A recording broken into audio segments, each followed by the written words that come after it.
voy a compartir con ustedes algunos resultados de las investigaciones que hemos estado desarrollando a lo largo de varios años en el Centro de Investigaciones Ruinas de San Francisco, junto con todos los colegas que trabajan allí, junto con Horacio, y bueno, las investigaciones que hemos encarado son particularmente de esta especialidad que es la bioarqueología, las hemos desarrollado en un primer momento impulsadas por Horacio y luego nos hemos acoplado, bueno, yo junto con Sebastián Gianotti, que es otro doctor, reciente doctor, bueno, que desarrolló sus investigaciones y está desarrollando actualmente en este campo de estudio. Así que, bueno, aquí sin más que decir, vamos a comenzar a compartir el PowerPoint para empezar a desarrollar los contenidos de esta charla. A ver, ahí estamos. Bueno, como les decía, la idea es compartir, digamos, con ustedes los resultados de las investigaciones desarrolladas a lo largo de varios años. Estas investigaciones han formado parte de distintos proyectos de investigación, algunos más generales y otros más específicos.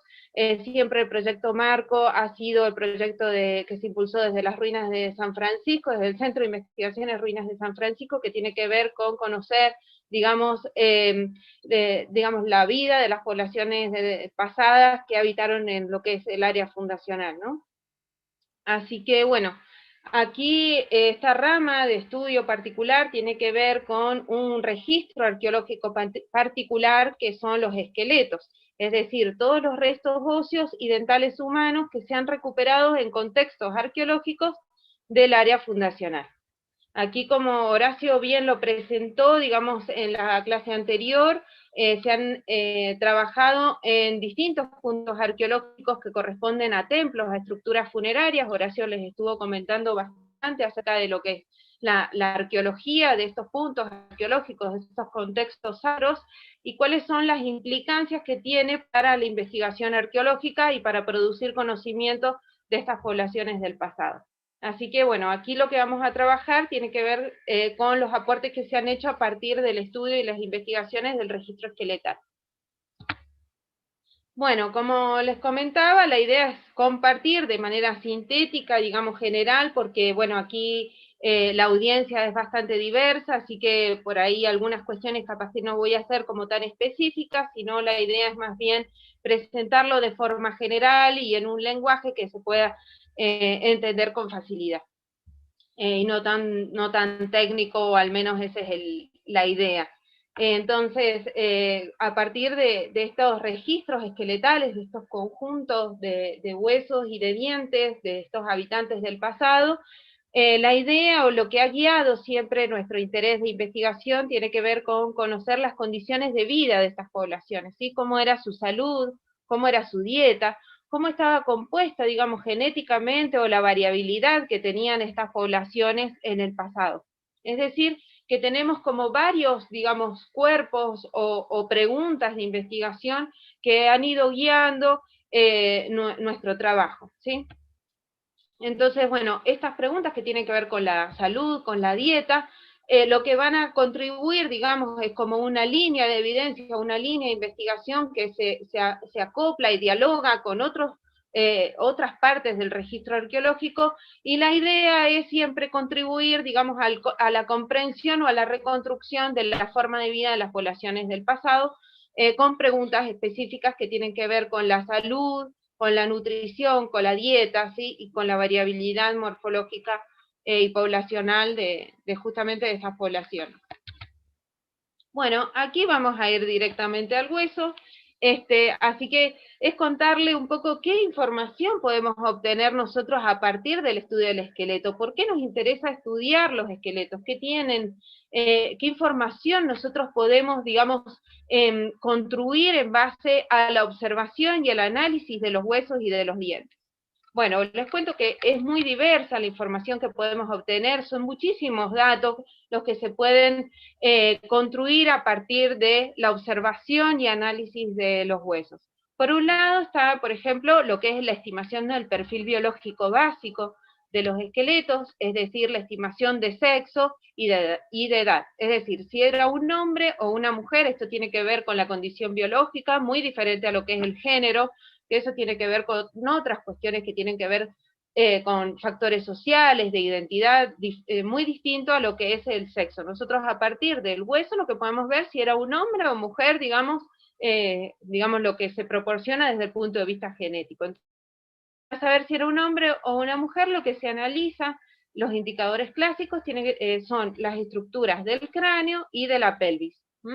Entonces, a partir de la expresión, del tamaño, si es más grande o más pequeño, más grácil, digamos, como más fino, más delicado, es femenino, si es más robusto, digamos, es masculino, o bueno, también tiene que ver con la forma, ¿no? Entonces, lo que vemos es el cráneo y la pelvis principalmente. Aunque, bueno, hay muchos otros estudios nuevos, más novedosos, que han empezado a incursionar sobre otras estructuras anatómicas, por ejemplo, los fémures, las vértebras cervicales, etcétera, también pueden proporcionar información en cuanto a si era hombre o si era mujer, con diferentes grados de confiabilidad. Por otro lado están las estimaciones de sexo, de edad, perdón. Nosotros podemos saber la edad que tenía ese esqueleto cuando falleció. Obviamente no podemos decir que tenía, por ejemplo, 25 años puntualmente, sino que son estimaciones que se hacen en rangos de edad.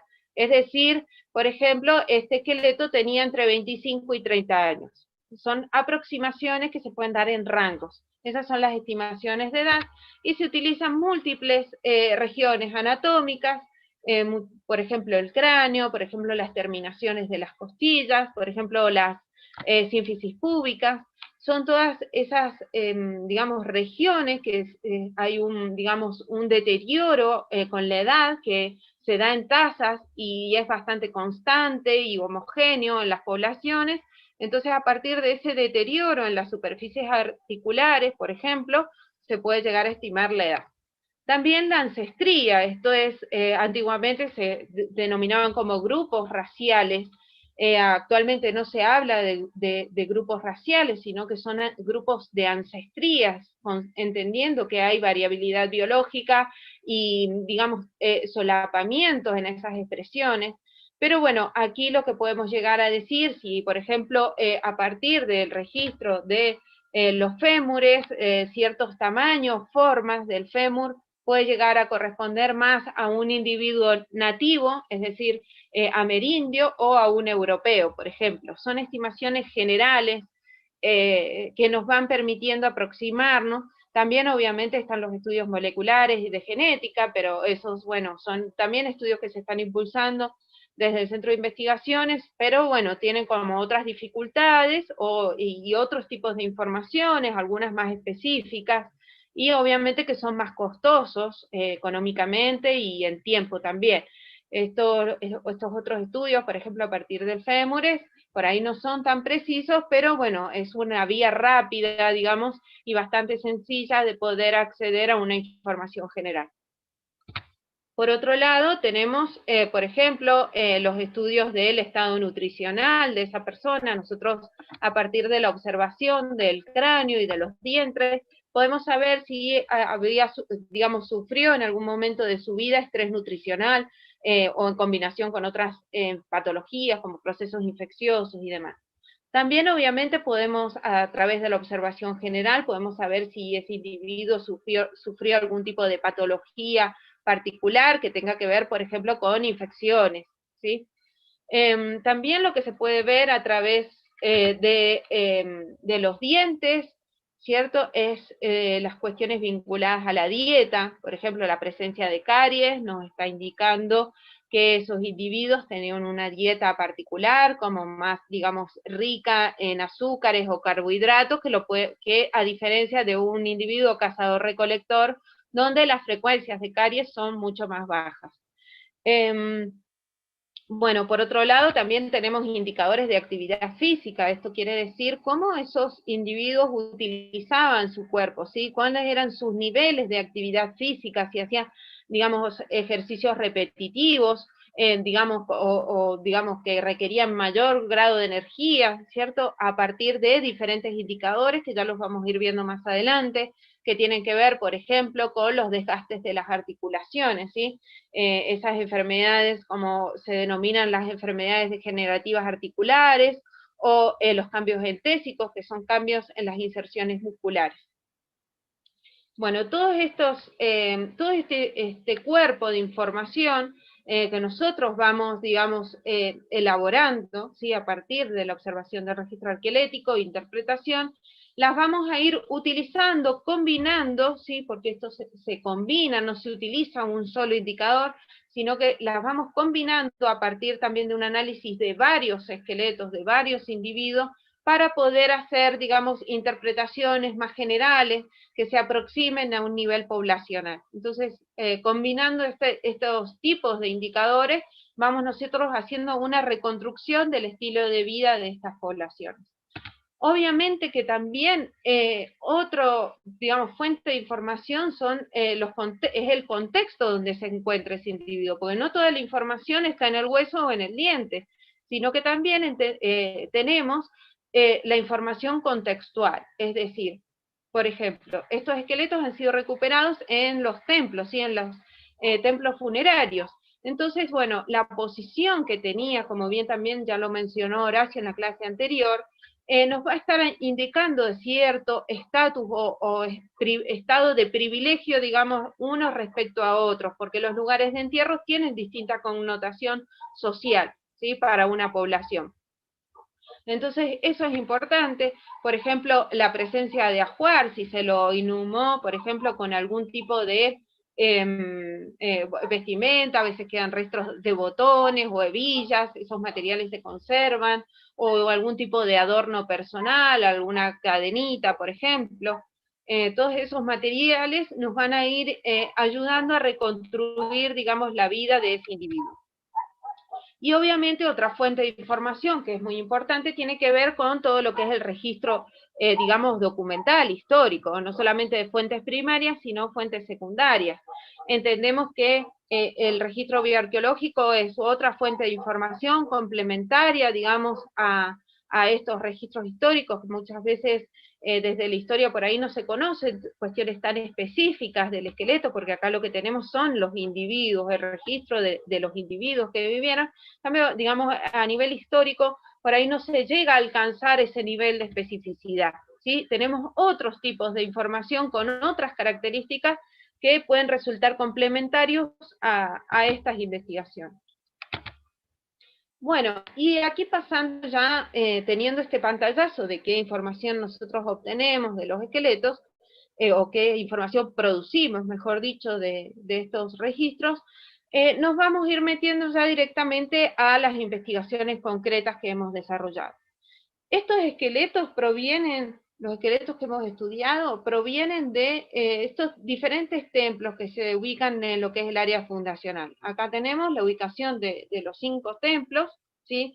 Hay excavaciones de distinta envergadura, digamos, y con diferentes también registros. En algunos se han exhumado mayor cantidad de individuos y en otros menores cantidades de individuos. Se han hecho campañas también de excavación con diferente intensidad, con distintos, digamos, en distintos años. Entonces, el registro también esqueletal es diverso, ¿sí? De estos contextos. No es del todo, digamos, uniforme o balanceado los números de individuos. Aquí justamente vamos a ver eso. Por ejemplo, tenemos aquí la ubicación de los diferentes templos.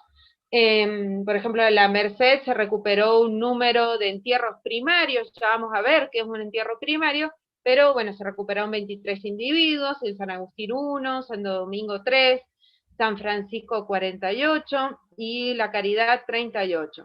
Esto tiene que ver con entierros primarios.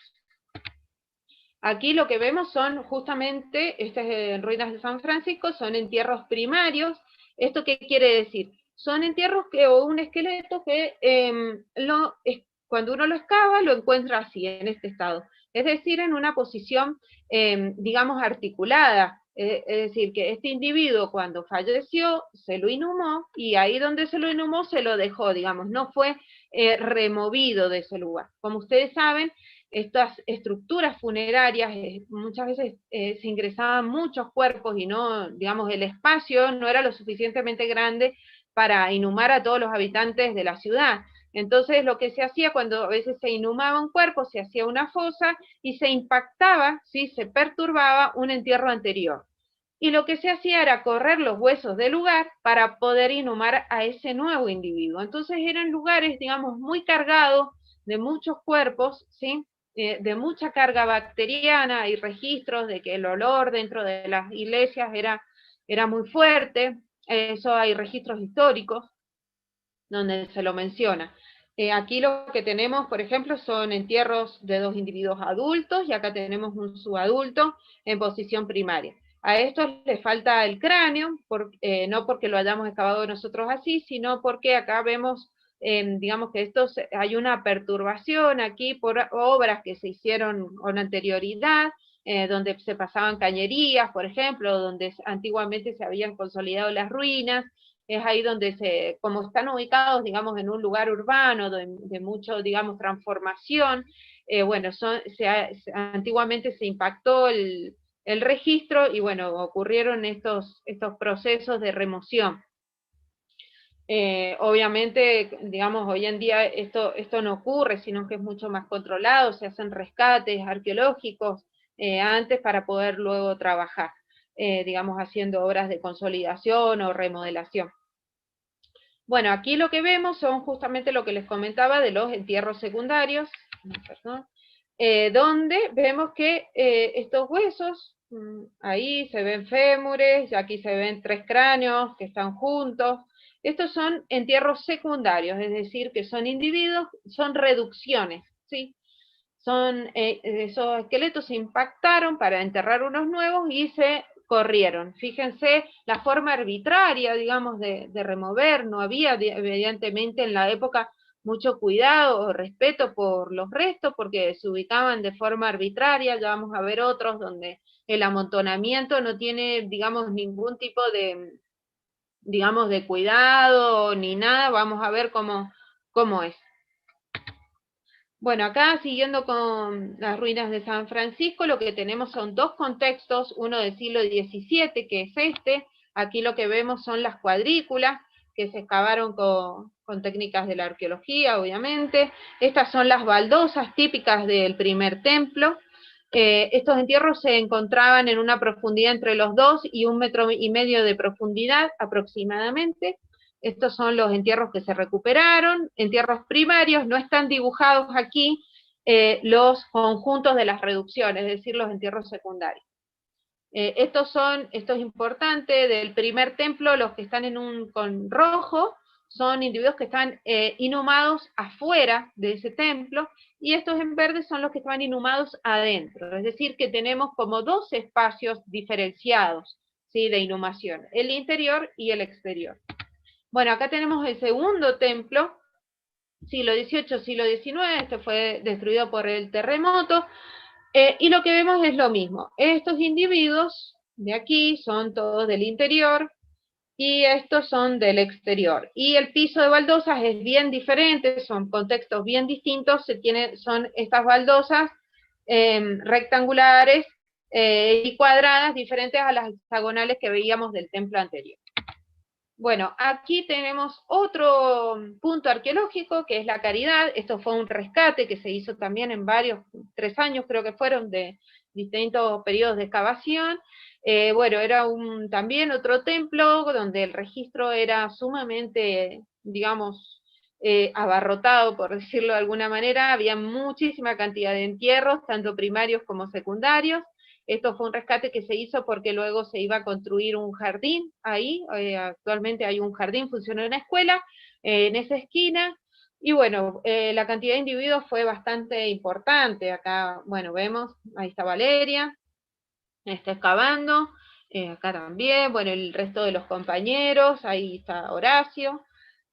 Lo que se hizo, bueno, me imagino que algunos pueden saber cómo es las técnicas de excavación, por ahí otros capaz que no, pero se excava, digamos, con muchísimo cuidado, con pinceles, con cucharines, todos los huesos se van mapeando, digamos, tienen aquí estos violines, lo que es digamos, una referencia espacial donde nos da la profundidad, y nos dan las coordenadas 3D, que eso nos va a permitir ubicar cada hueso en un sector del templo, ¿sí?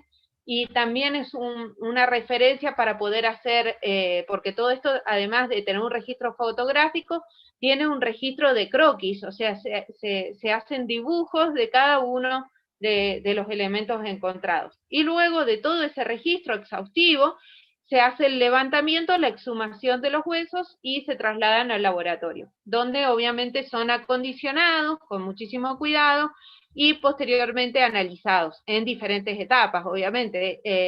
Los análisis uno los va haciendo, digamos, a lo largo de los años, como les decía, nosotros, bueno, con Sebastián desde el año 2007 que venimos analizando estos registros con diferentes preguntas de investigación, entonces como que el acceso a los materiales es, digamos, en pulso, por ahí se abren las cajas, se vuelven a abrir las cajas para hacer los análisis, se hace un análisis en particular, luego se deja un par de años, se vuelve, o sea, digamos, es un proceso la investigación, ¿sí?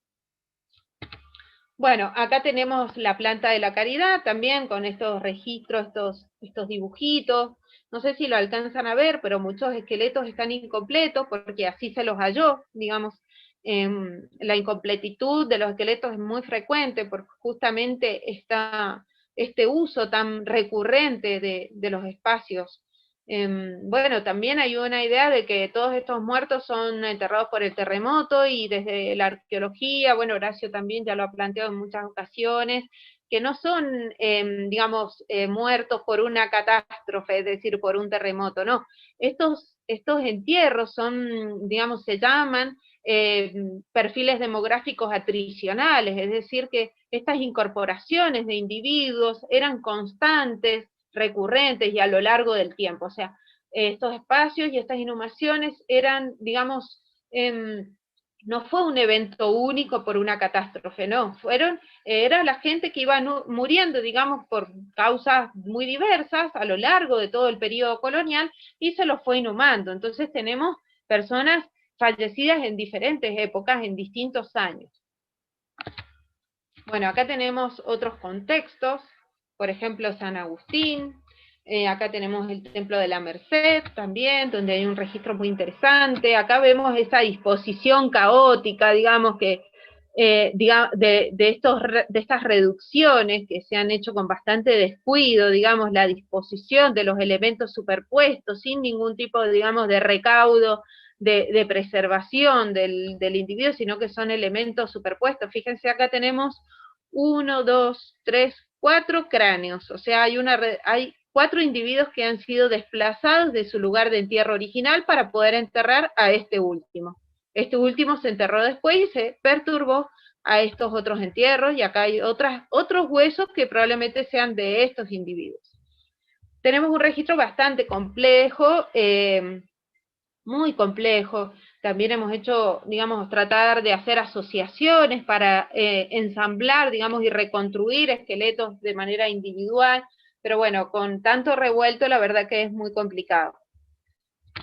Bueno, y acá tenemos también Santo Domingo, son otras excavaciones, podrán ver el grado también de diversidad, de esa preservación, de variabilidad, de esa preservación. Tenemos esqueletos que están muy bien preservados, en cambio otros están como, digamos, muy destruidos, muchísima fragmentación. Bueno, ¿y qué información hemos obtenido del análisis de todos estos huesos? Hemos podido obtener información o producir información en lo que es el perfil de mortalidad o perfil demográfico de estas poblaciones coloniales, también sobre la variación morfológica, es decir, qué diversidad poblacional teníamos durante este periodo. Hemos podido reconstruir las estaturas, la salud, es decir, esto del estrés metabólico, ya lo voy a explicar un poquito más, las patologías, las enfermedades que tenían, la salud oral, la dieta, y también el tema de la actividad física. Bueno, también a lo largo de estos años vamos a ir, pero bueno, todo esto que yo les conté, ese listado de cuestiones que hemos podido indagar, los hemos ido publicando a lo largo de estos años, junto con Sebastián y Horacio, una gran cantidad de publicaciones en revistas, en el marco de distintos proyectos. Acá podemos ver revistas tanto nacionales como internacionales, hay como una gran producción de literatura. Si ustedes quieren indagar, luego, bueno, podemos compartirles, pero todo esto que yo les estoy comentando han sido publicados en revistas, y también con el apoyo, digamos, de becas de CONICET, becas de la universidad, y obviamente con el apoyo permanente de la Municipalidad de Capital. En cuanto al perfil de mortalidad, ¿qué nos dice un perfil de mortalidad? Bueno, ahora, por ejemplo, tenemos el paralelismo con la pandemia, tenemos perfiles, digamos, catastróficos o perfiles de mortalidad normal, ¿sí? Y esos perfiles de mortalidad, nosotros nos van a estar hablando de la calidad de vida, de cómo vivió esas poblaciones, cómo vivieron esas poblaciones, ¿sí? En sus condiciones de salud, no solo de salud, sino de cómo eran sus condiciones sanitarias, ¿sí? Por ejemplo. Bueno, acá lo que vemos es la cantidad de esqueletos, no les había dado bien los números, pero bueno, tenemos estos entierros primarios, es decir, el esqueleto articulado y relativamente completo, y de individuos entierros secundarios. Tenemos un cálculo de número mínimo de 105 individuos, y 113 individuos en tierras primarios, que en total suman 218. Estos obviamente son muchos más individuos, porque hay varios conjuntos esqueletales de entierros secundarios que aún no los hemos analizado, como por ejemplo los de la Merced o Santo Domingo. Eso todavía no se ha producido, no se ha analizado en profundidad. Bueno, y ahí tenemos las distribuciones por sexo y por edad, que ya lo vamos a ver un poquito más aquí en estos perfiles generales. Vemos, bueno, acá vemos la cantidad o porcentaje de individuos, las edades de fallecimiento. Es decir, miren, fíjense acá los individuos infantiles, estos son años, los años, tenemos, por ejemplo, los perinatos de, digamos, de 0 a 11 meses de edad. Miren, fíjense, la cantidad de individuos infantiles fallecidos es muy alto. Nuestra población actual, digamos, no tiene estos índices de mortalidad infantil, sino que son mucho más bajos, pero fíjense, las poblaciones coloniales, la mortalidad infantil era mucho más alta que la mortalidad en adultos. Bueno, luego, los primeros años de vida, la mortalidad, el riesgo de morir era muy alto, fíjense, luego desciende considerablemente, y luego vuelve a aumentar alrededor de los 35 y 40 años. Es decir, que las personas, digamos, tenían una expectativa de vida, era raro el que llegaba a los 60 años. Digamos que la mortalidad en adultos era más frecuente entre los 35 y 50 años. Muy diferente a la actual. Es decir, que las condiciones de vida eran muy distintas a las que tenemos actualmente. Obviamente el riesgo de un niño de morir era muy alto. Acá vemos la distribución entre femeninos y masculinos. Vemos un dato que es interesante, que los individuos femeninos de los primeros años de vida tienen una mayor mortalidad en relación a los masculinos. Esto lo hemos interpretado en que las niñas, las bebés, nenas, eran, digamos, no recibían los cuidados o los mismos cuidados que los niños varones. Es decir, que había una tendencia a dedicarle un mayor cuidado, a preservar la vida de los nenes, de los bebés varones, antes que los femeninos. Y esto también ha sido advertido y documentado por algunos, justamente, documentos históricos. También la mortalidad, donde vemos una diferencia, es aquí entre los 30 y 35 años, de individuos femeninos, una tasa de mortalidad más alta. Esto en muchas poblaciones se interpreta que tiene que ver con los embarazos y los partos. Bueno, y aquí tenemos recuperamos algunos datos históricos de cómo era la población, digamos, estos son registros justamente de censos históricos. Vemos que la población infantil, si bien había mucha mortalidad, también había una alta tasa de nacimiento, ¿sí? Es típico de estas poblaciones, donde hay una alta tasa de natalidad, ¿sí? Alta tasa de mortalidad y de natalidad. y vemos que hay una reducción de la población. Aquí se nota como, digamos, un achicamiento de la pirámide a partir de los 30 años, es decir, que hay muchos muertos, ¿sí? Es como que en esta, digamos, etapa de la vida los riesgos de mortalidad eran muy altos. Bueno, y aquí también tenemos de otros registros donde muestra los fallecimientos. Vemos que hay picos de fallecimientos, mayores cantidades, y esto lo hemos interpretado que tiene que ver justamente con epidemias o eventos, por ejemplo, de cólera, sí, que hay muchos eventos de cólera o de viruela. Estas mortalidades, estos picos o saltos de mortalidad. Ahora pasando a otro indicador que tiene que ver con la variación morfológica, es decir, la diversidad poblacional que teníamos durante la época colonial. Obviamente, muchos sabemos que eran poblaciones multiétnicas y pluriculturales. Tenemos poblaciones nativas, tanto locales como traídas de otras regiones, ¿sí? Tenemos poblaciones europeas y obviamente el aporte de las poblaciones esclavizadas africanas. Lo que tenemos aquí no se alcanza a ver bien, pero bueno, tenemos la variación de las estaturas. Vemos que, por ejemplo, si analizamos los distintos periodos del periodo colonial, el temprano, es decir, los primeros contactos interpoblacionales, la variación de las estaturas era mucho más marcada y luego tenemos menos variación. Esto puede deberse a que todavía no había un proceso de mestizaje intenso, sino que había mayor variabilidad poblacional. En cambio, probablemente la estatura nos esté indicando acerca de ya una menor variabilidad o mezcla, digamos, biológica.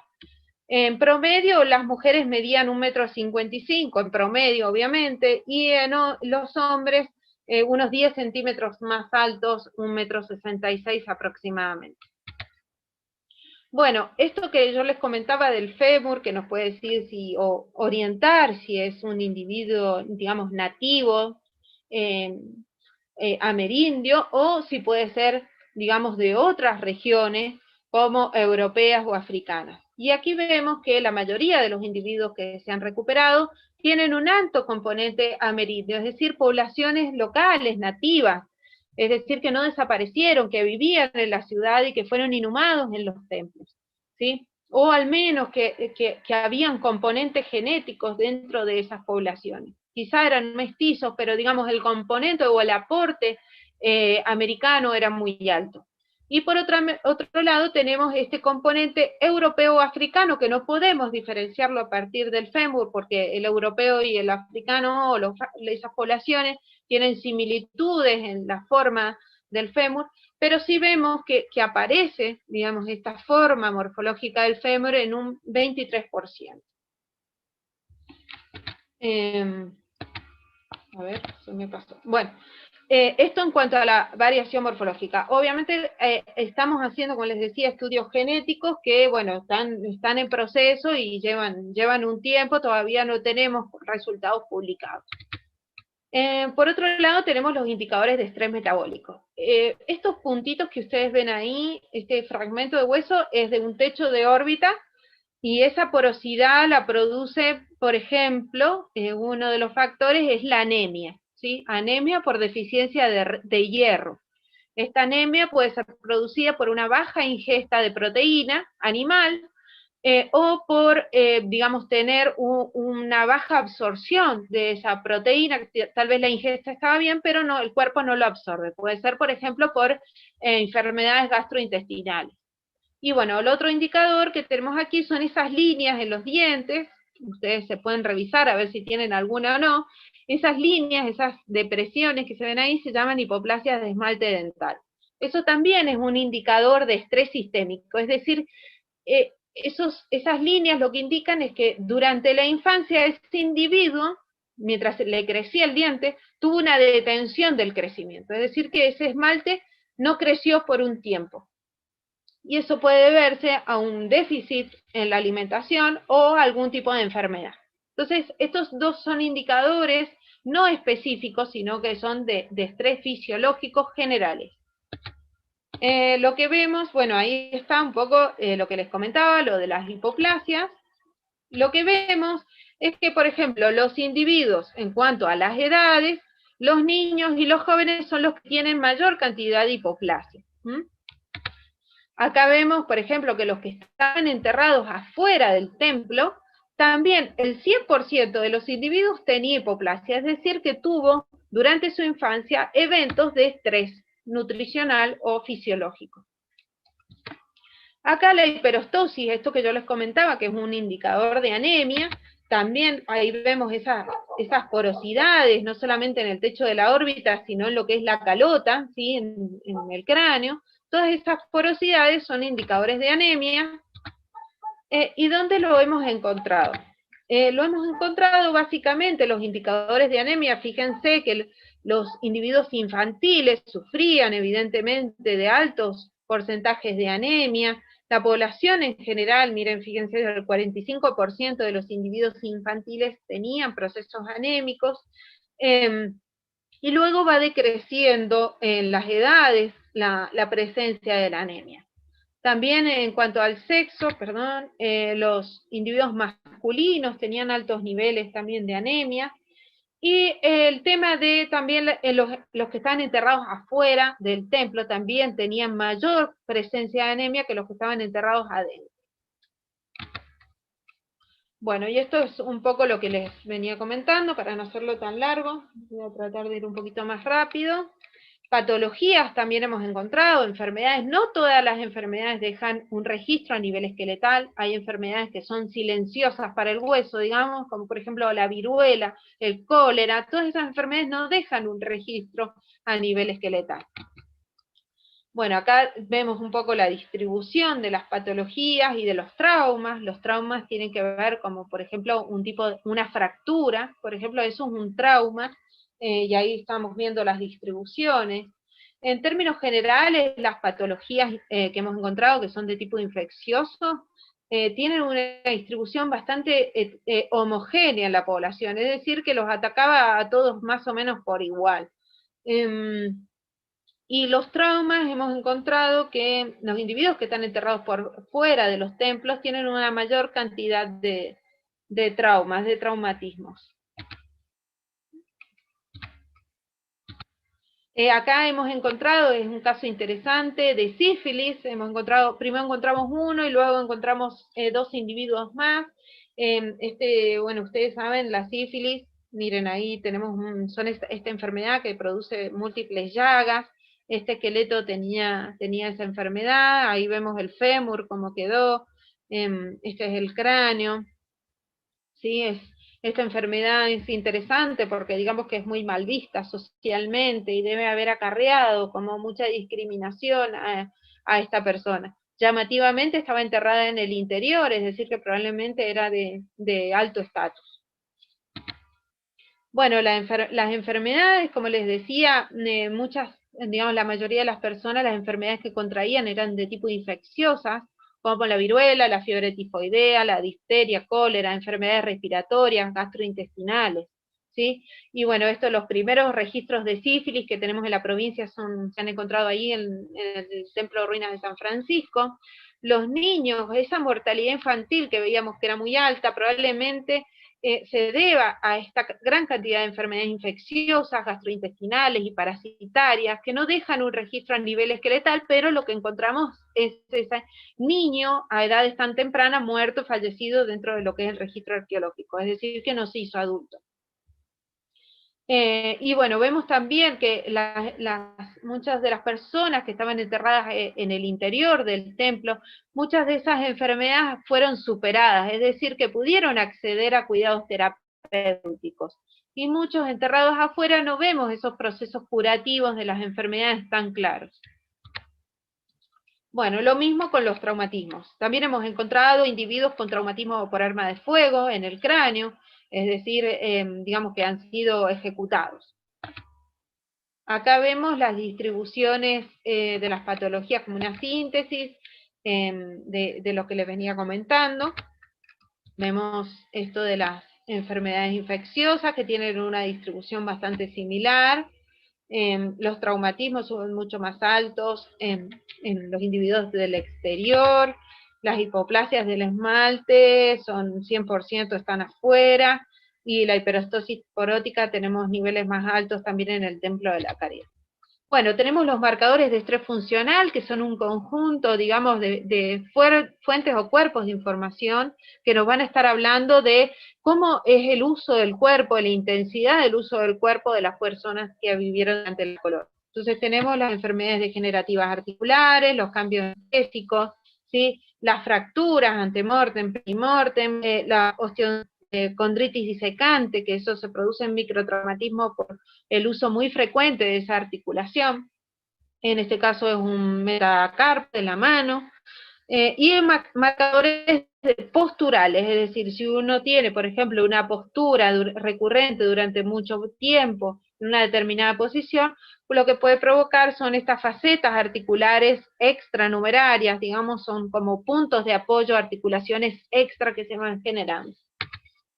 Lo mismo, lo que se ve es que los resultados que obtuvo Sebastián Gianotti en su tesis doctoral y los estudios postdoctorales es que evidentemente durante la colonia había una división sexual del trabajo, es decir, que las mujeres hacían unas determinadas actividades diferentes a la de los hombres. También hay a lo largo del tiempo del periodo colonial, hay un incremento en la diversidad de actividades, es decir, del uso del cuerpo, probablemente tenga que ver con este uso, digamos, en actividades más diversas o de tipo artesanal, más diversificadas.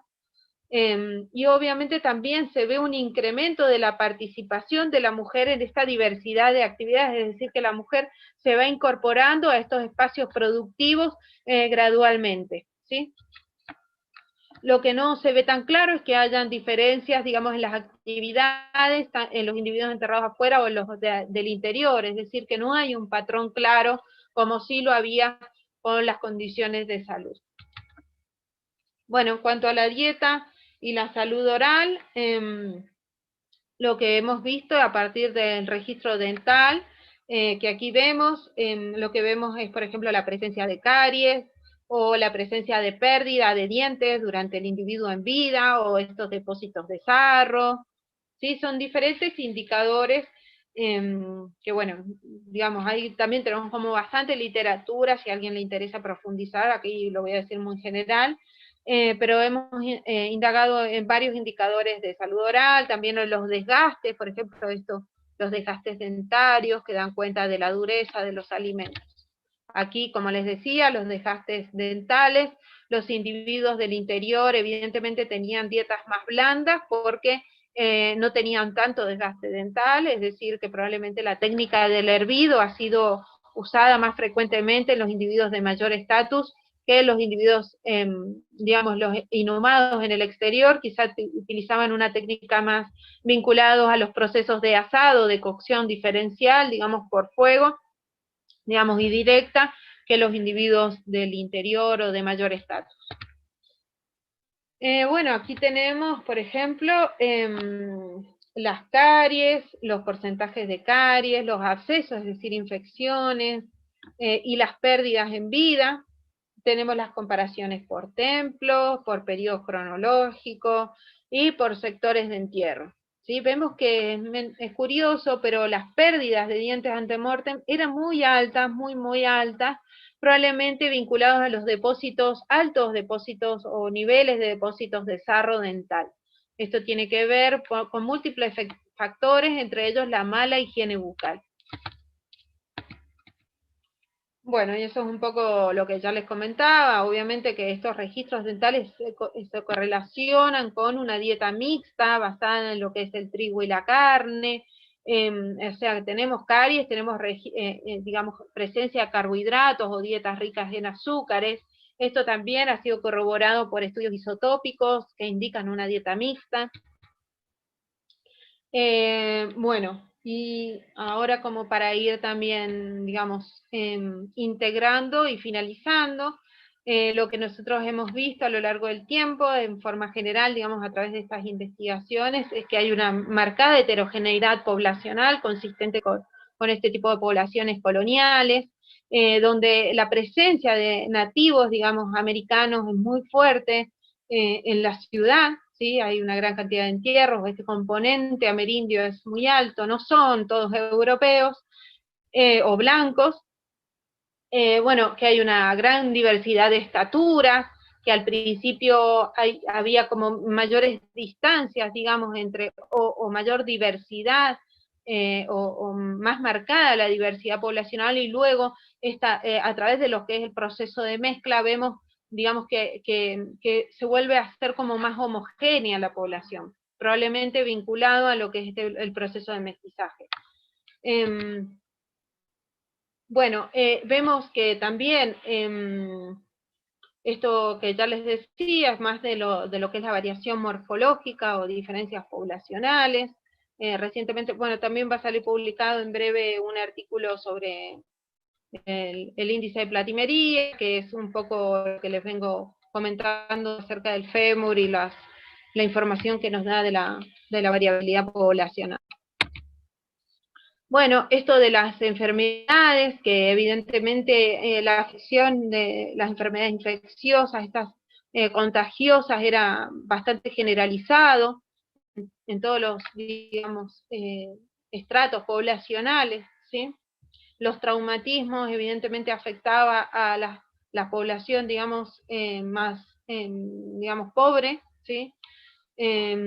Vemos que los individuos subadultos tienen procesos patológicos de enfermedades, ¿sí? Vinculadas a eventos de anemia, por ejemplo.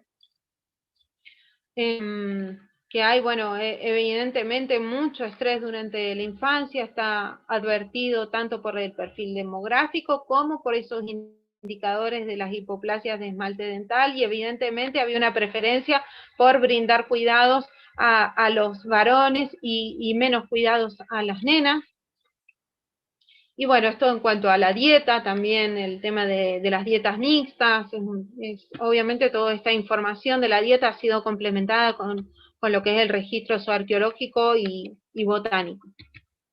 Bueno, y eso sería todo.